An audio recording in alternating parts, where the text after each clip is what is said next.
Welcome to the NRL 2026 Tips and Banter Diary, where the predictions are bold and the banter's louder than the crowd. Remember when everyone said the Dolphins would sink the moment Wayne Bennett sailed off to Souths? 3 seasons in, they're not a novelty act anymore. They're the team you hate seeing on your draw because they just don't go away. Kristian Woolf's first year at the helm was always going to be a test. New coach, still a young club, injuries all over the shop, and the Bennett curse story bubbling in the background. But through 2025, the Dolphins kept doing what good expansion sides are meant to do. Hang in games, jag a couple of big scalps, and stay in the finals conversation a lot longer than most people tipped.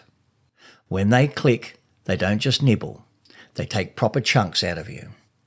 At the back, Hamiso Tabuai-Fidow is locked in as their electric fullback, and Isaiya Katoa is slowly growing into that organising 7.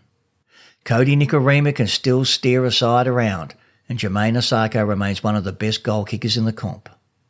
Out wide, they've already nailed down Herbie Farnworth on a deal that now runs until the end of 2027. And the Dolphins have openly said they reckon they would have played finals in 2025 if he hadn't gone down injured. That tells you how central he is to what they're building. And then you look at what's coming in 2026.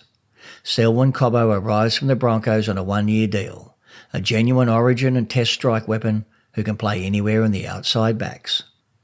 Brad Schneider joins on a 1-year contract. Nathan Cleary's understudy at Penrith, a composed half with a serious kicking game.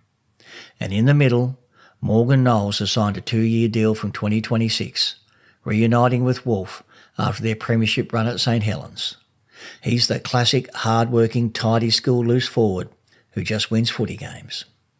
Add to that Francis Molo, who joins the Dolphins from 2025 and is signed through to the end of 2026. An Origin front rower bringing 130-odd games of experience back to Brisbane to stiffen the pack. So by the time we hit 2026, you're looking at a squad where Hammer and Cobbo can tear you to bits from the back.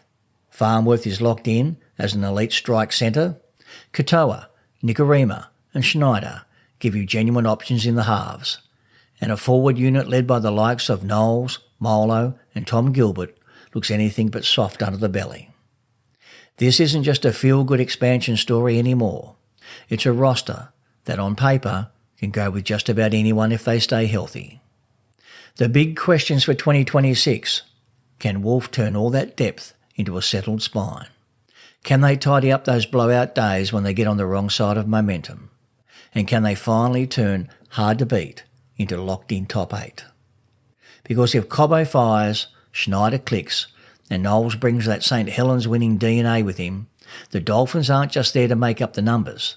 They're one of those sides you really don't want to be playing in round 25 when you need a win. What do you think? Are the Dolphins a genuine top 8 team in 2026, or are they still one big injury run away from heartbreak? Drop your thoughts in the comments. I'll leave you with that thought.